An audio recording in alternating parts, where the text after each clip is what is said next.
In this video, I'm going to walk you through the 5 basic principles of syntropic agroforestry, breaking them down in a way that's easy to understand and apply. So by the end, you'll have a clear grasp of these principles and practical ways to use them, whether you're starting a new system or improving an existing one. So firstly, what makes a system syntropic? Over the years, I've had countless discussions with people from all over the world about syntropic agriculture. One common theme, however, in these discussions is some confusion. Many people struggle to understand what truly defines a syntropic system. Some get fixated on design choices they see online, whether it's planting trees in straight parallel lines, a common choice, or using specific tree species such as eucalyptus. These questions often sound like, do I have to plant in straight rows, or do I have to use these specific tree species? The answer to this question is almost always no, you don't have to.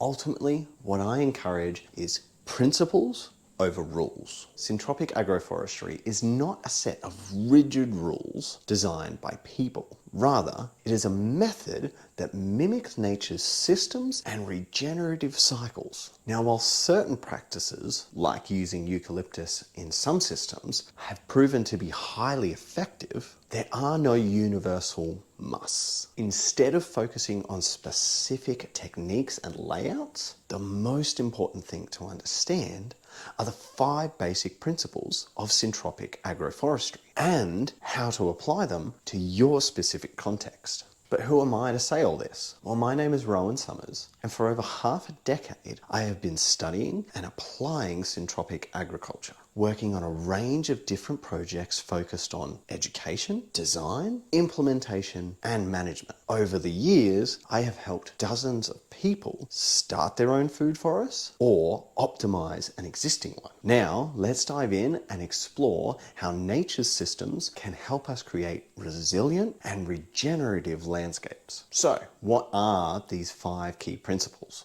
Well, the first is ground cover. And this is the foundation for a thriving system. Typically, this is the simplest of the 5 principles to understand and get right. Ultimately, we want to ensure that we leave no bare soil exposed. This can be achieved through mulch, living plants, or ideally both. So, why is ground cover so important? Well, when we observe a healthy, functioning ecosystem within nature, we rarely see bare soil for an extended period of time. This is because bare soil dries out quickly, killing essential microbial life, making it difficult for plants to establish. Essentially, healthy soil is living soil, and for life to thrive beneath the surface, it needs protection and nourishment. By keeping the soil covered with a layer of organic matter and living plants, we create the ideal conditions for microbial activity, nutrient cycling, and resilience, all of which are essential for a productive system. A great way to understand soil health is by comparing it to our own digestive system. Essentially, healthy soil is like a healthy gut. Just as a diverse gut biome is essential for nutrient absorption, immunity, and overall well-being, soil requires a diverse community of microorganisms to support plant health. If we degrade our gut flora through poor diet or antibiotics, we become weaker and more susceptible to illness. Similarly, when soil is left exposed and depleted, it becomes lifeless, unable to retain water, cycle nutrients, or support plant growth. So how does it work? Well, at the heart of this process is the rhizosphere. This is the zone directly around the plant's roots where microorganisms exchange nutrients with plants. So let me give you a basic rundown of how this functions. Firstly, microorganisms break down organic matter, transforming it into nutrients. Second, plants release sugars through their roots, feeding beneficial microbes in exchange for essential nutrients. Thirdly, mulch and ground cover continuously feed soil life, ensuring this cycle remains active. By focusing on building conditions for microlife, rather than forcing plants to grow in depleted soil, we create an ecosystem where plants and microbes work together in symbiosis. So, to summarize, the key benefits of ground cover are water retention. By preventing evaporation, we keep the water available for plants and photosynthesis. This assists in stabilizing soil temperature, which means less fluctuations in temperature creates a more stable environment for microlife to thrive. In doing so, this provides more food available for soil microorganisms. This will continue to sustain the underground life, which then provides food for the plants. By keeping a constant source of ground cover, we assist in preventing soil erosion, protecting against wind and water damage. In addition to this, it also helps prevent any unwanted plants entering the system. Now, just to touch on weeds, typically in syntropics, we don't vilify weeds like many other growers will. What we do is use our observational skills that develop over time to use these signals of where the soil is at and what might be lacking in the system, either nutrients or density. One reason to not want a lot of shorter life cycle weeds in the system, especially in your tree rows, is because they enter their senescent or going to seed stage very quickly. We'll cover more reasons for this later in the video, but I just wanted to touch on that briefly. If we can develop healthier soil, we're going to have a healthier ecosystem and therefore healthier plants. Whether your goal is food production, timber production, or ecosystem restoration, everything starts with the soil. By covering and feeding it, we create the foundation for a self-sustaining and resilient system that works in alignment with nature. And this now brings us to principle number 2, maximize photosynthesis. So, what is photosynthesis and why does it matter? Put simply, photosynthesis is the process by which plants convert sunlight into energy. This process not only fuels their own growth, but also supports the whole ecosystem around them. In a syntropic system, the goal is to maximize photosynthesis at every stage of growth, ensuring that as much sunlight as possible is being captured and transformed into life-sustaining energy. So, why is this so important? When plants absorb sunlight, they use it to grow leaves, branches, and roots. But the process doesn't stop there. We already covered the relationship that plants form with microbes to exchange sugars from photosynthesis for important nutrients that they require for their growth. In addition to all this, having multiple layers of plants absorbing as much sunlight as possible will also help stabilize temperatures and therefore reduce heat stress. With this structure in place, the system can cycle water more efficiently. This means with more plant matter, it's an increase in evapotranspiration, which essentially means an increase in humidity and chance of rainfall, especially when applied to a larger scale. In addition to that, it also supports biodiversity. A photosynthetically active system creates microclimates that support a diverse range of organisms. The more plants and more organic matter in the system means there is going to be more energy stored, cycled, and made available, benefiting both plants and soil life. If we think of the leaves of a plant as solar panels, and think about if we had our own solar system and our own home, you wouldn't go ahead and install one small panel by itself and expect it to power your entire home. You would try to capture as much light as possible by using multiple panels in collaboration with each other to capture as much energy as possible. Similar logic is applied in a syntropic agroforestry system. A single tree standing alone wastes potential sunlight that could be captured by other plants. But by layering plants in a structured way, which we'll talk about more later, we can ensure every part of the system is capturing as much energy as possible.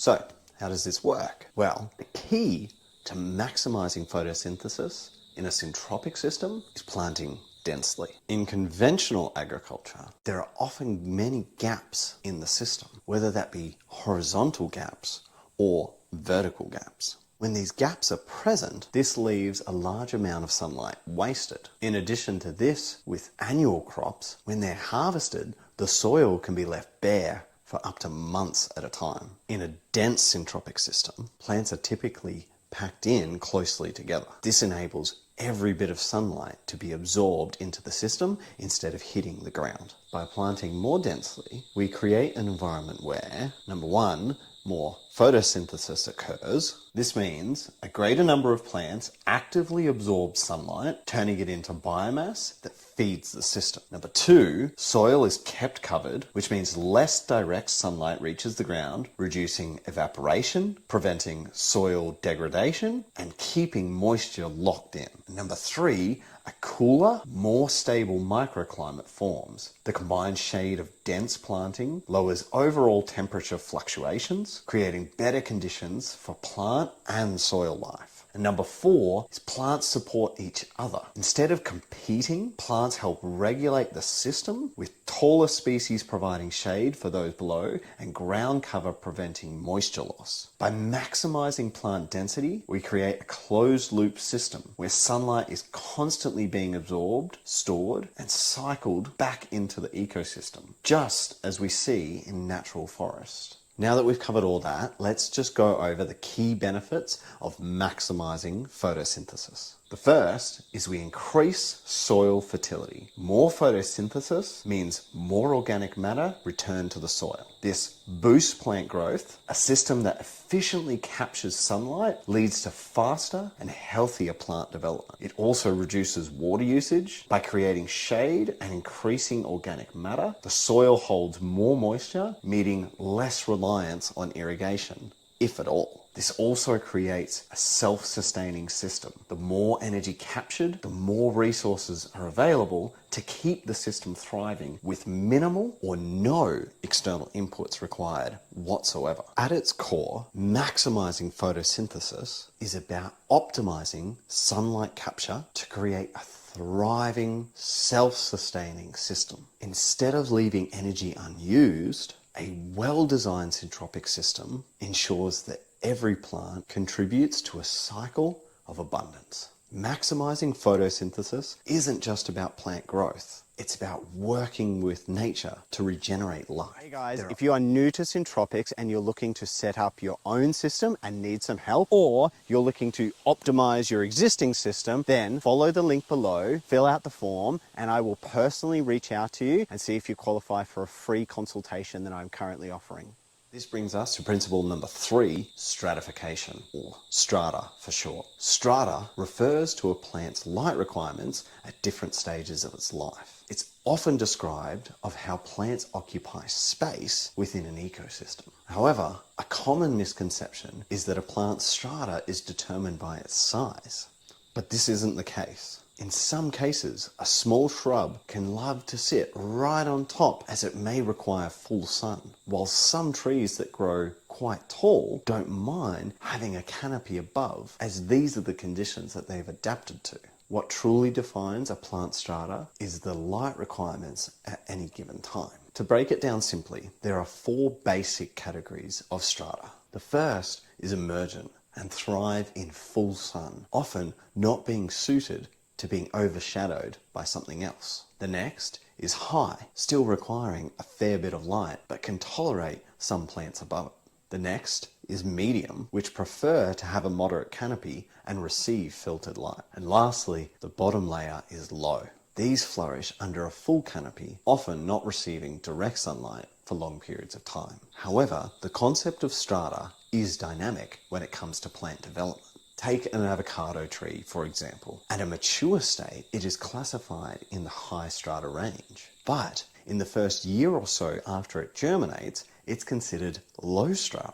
It's only over the next couple of years that it graduates through medium strata and then into maturity where it becomes high strata. This is one example. Most trees and shrubs in particular will have this pattern. So why is this important? Well, if we look at the avocado tree example again, we can understand more. In nature, an avocado tree seed will often fall close or under the parent tree. This is where it will begin its life under shade and shelter of either the parent tree or other surrounding trees. This protection is crucial, sheltering the young plant from harsh sunlight, wind, and heavy rain, while its root systems have a chance to establish. Over time, as the mother tree ages or even dies, the younger tree has the opportunity to grow into the dominant canopy tree. This process is a survival strategy that many trees have evolved, ensuring that the new generation has the best chance to thrive.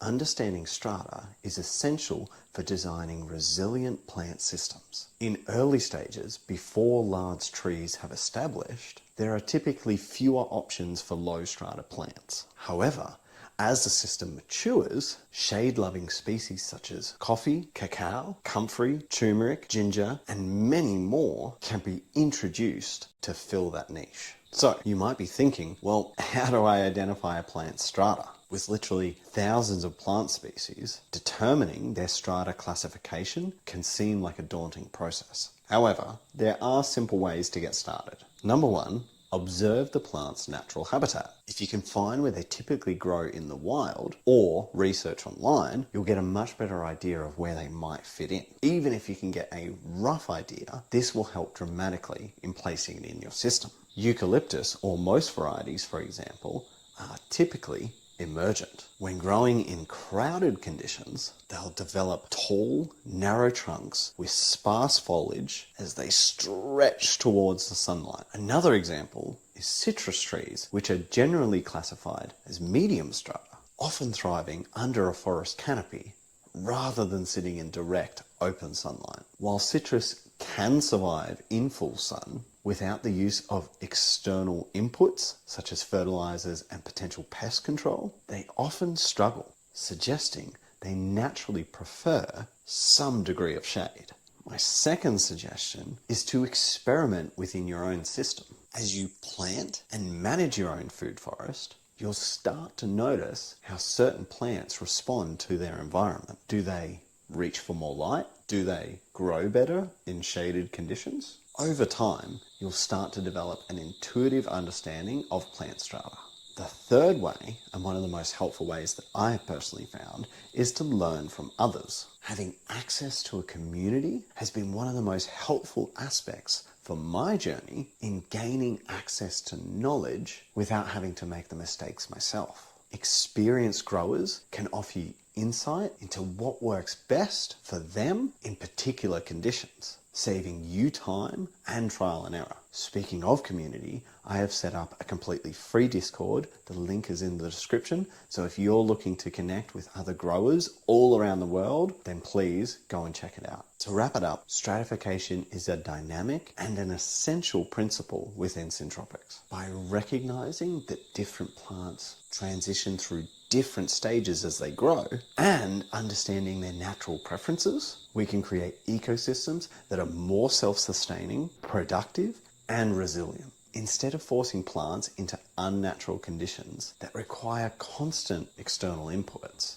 we can work with nature, stacking plants in layers to maximize space, light, and overall system health. Whether you're growing using syntropic principles or trying to simply improve your food garden, understanding strata helps you design with nature, not against it. And this now brings us to the fourth principle, natural succession. Natural succession is simply talking about the timeline of an ecosystem. This is how plant communities change and evolve over time. Every plant has a unique life cycle. Some last only days, while others can live for centuries. Each species plays a critical role in shaping and strengthening the system. To better understand this principle, we need to look at how nature moves through time. Nature follows a predictable pattern of succession, moving through distinct phases as ecosystems develop and mature.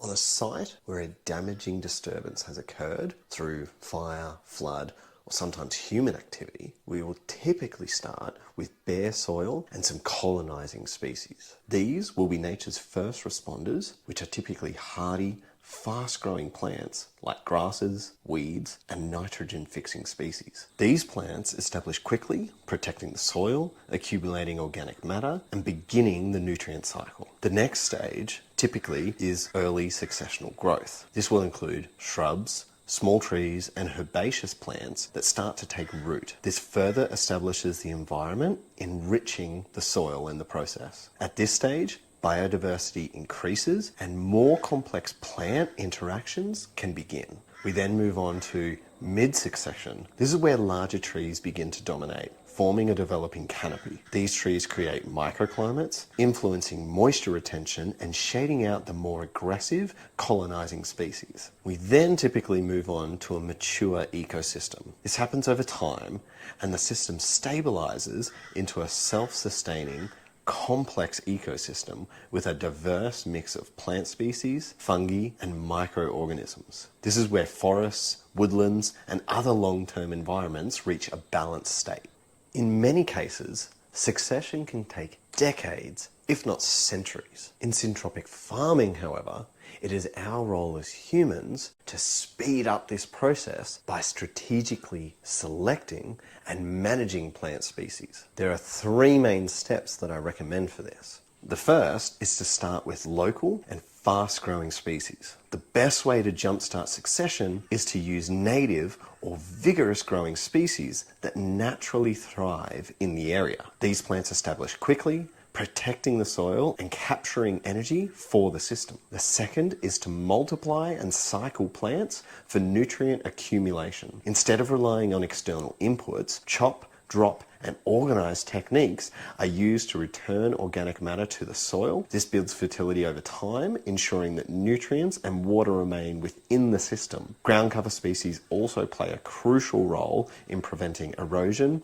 retaining moisture, and keeping the soil life active, as we covered earlier. The third is to leverage the most vigorous species. We do this by identifying plants that outcompete others and use their strengths for the benefit of the system. Even invasive species, often seen as problematic, can be harnessed as biomass, green manure, or temporary soil protectors to drive the succession process forward. Rather than fighting them, use their growth habits to improve soil conditions and prepare for the next stage of succession. All of this will start to shed light on why syntropic practitioners and systems embrace dense and diverse planting. One reason syntropic farming uses diverse and dense planting is that we don't always know what nature is going to select, especially in the early stages. By observing the current state of the environment, we can understand which species are thriving and adjust our plant choices to move the system forward. Natural succession is not a rigid system, but a fluid, ever-evolving process. The more we can align with nature's rhythms, the more we can build regenerative landscapes that sustain themselves over time. This now brings us to the 5th and final principle of Syntropics management, the human factor. There's a common saying, Syntropics is 5% planting and 95% management. You can spend months planning your system, but true learning comes through hands-on experience, where observation and adaptation are key. Management is not a single action, but a continuous process involving pruning, observation, and increasing complexity. Pruning is one of the most well-known management techniques, but understanding when, why, and how to prune is essential for maintaining balance in the system. Let's talk about some reasons for pruning. First of all, the density may be too high. When plants grow too close together, pruning may be necessary to create space. This can be a light prune to thin out branches, or a removal of an entire plant. To give an example for pruning in relation to strata, you may have a plant that is starting to create too much shade for the plants beneath it. Or you might have a plant that is medium strata that is a lot more vigorous growing than a plant that is high strata at the time that is starting to overcrowd that high strata plant and therefore needs to be pruned back to keep the plants in their appropriate layers. An example for pruning for succession would be an early succession species that has already served its role and can be removed to make way for the mid-succession species that is ready to take that place. Another reason that you may want to prune is a plant could be entering senescence, also known as going to seed. Typically, when a plant reaches this stage of life, it shifts its energy into reproduction rather than photosynthesis. When this happens, this can slow down the entire system.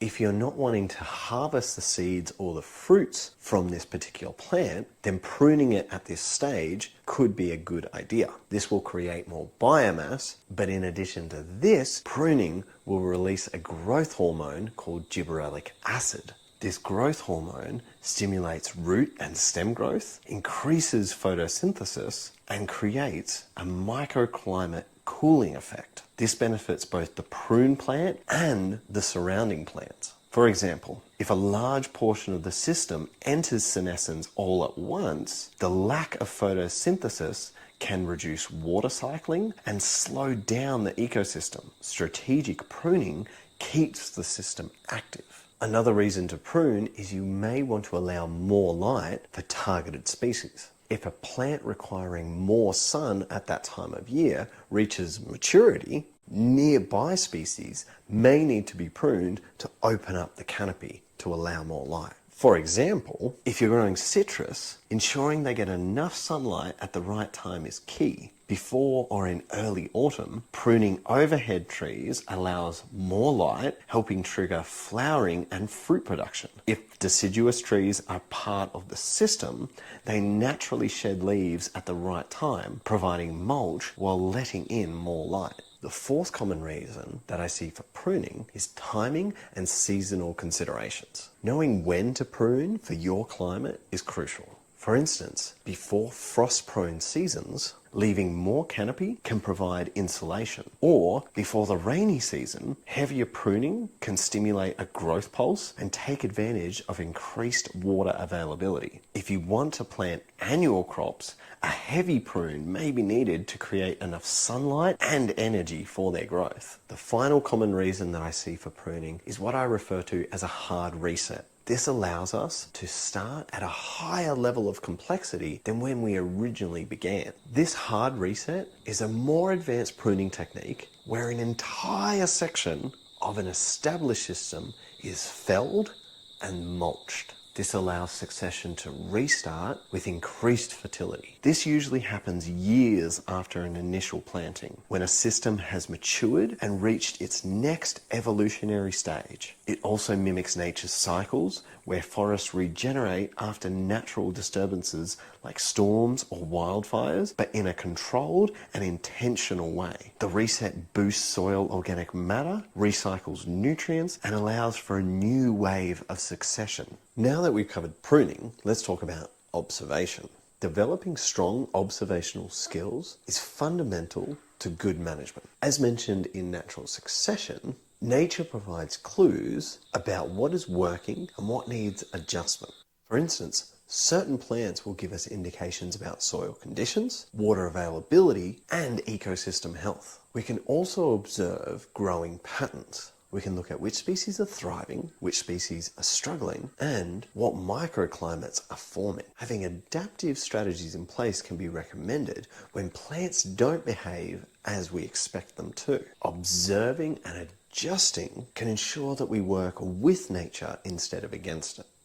A great example of using an invasive species to help build a system was in Lightning Ridge, New South Wales, Australia. This area, with a hot semi-arid climate and only about 470 millimeters or 17 inches of annual rainfall, the prickly pear cactus was used to establish a lush system. The cactus acted as an early pioneer species, accumulating moisture and organic matter, allowing other plants to take root over time. I'll put the link in the description for more details. In addition to pruning and observation, we also have increasing complexity. This allows us to grow the system over time. Management isn't just about maintaining what's already growing, like in many forms of gardening.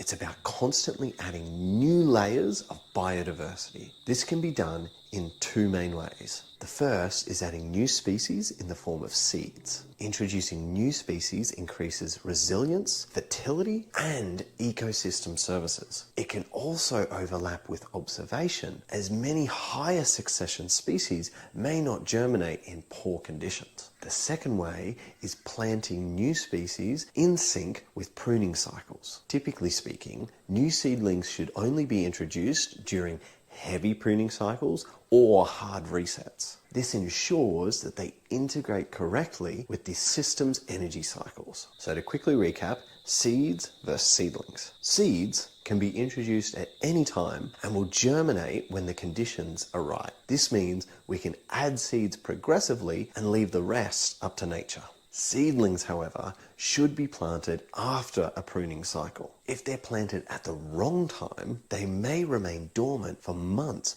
or even years in some cases, waiting for the right environmental trigger. So as you can see, management is the true art of syntropics. While planting gets a system started, management keeps it thriving. By understanding the interplay of pruning, observation, and increasing complexity, we actively participate in nature's processes rather than reacting to them. The more experience you gain in observation and working with your system, the more intuitive your management decisions will become. Over time, you'll develop the ability to read the landscape, knowing exactly how and when to intervene to create a self-sustaining, regenerative system.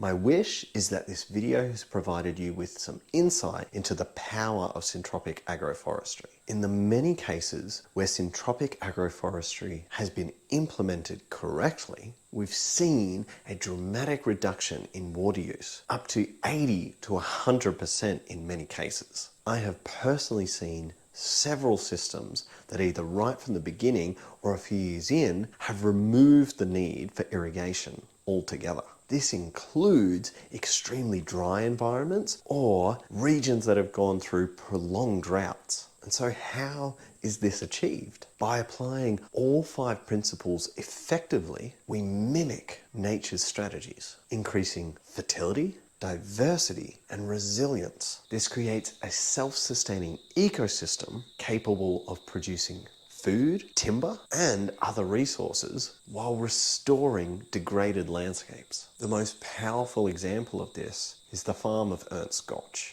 the founder of what we now call syntropic agroforestry. Originally a plant geneticist, Ernst realized early on in his career that the agricultural industry was trying to solve problems that nature had already perfected the solutions for. This realization led him to explore how ecosystems naturally build fertility, leading him to pioneer the principles of syntropic farming. After about a decade of research first in Europe and then in Central America, Ernst purchased 480 hectares in the early 80s in Bahia, Brazil. This land had been severely degraded after years of deforestation, monoculture farming, and livestock grazing.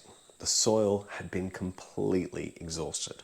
Agricultural experts declared that even with the maximum recommended amount of chemical fertilizers, the land would never be able to produce a profitable cacao harvest, which the region was famous for. For Ernst, this was the perfect testing ground for syntropic agroforestry. In under a decade, using the 5 principles that we've discussed today, he transformed the land into a thriving, self-sustaining food forest. This led to cacao production skyrocketing. This was without irrigation or external inputs, producing 4 times the regional average per hectare per year. The soil fertility was restored, allowing diverse plant species to flourish. Water cycles were regenerated, all natural springs on the property were revived, rainfall in the entire region increased, and 17 streams that once ran dry now flow year-round. His land is now considered one of the most fertile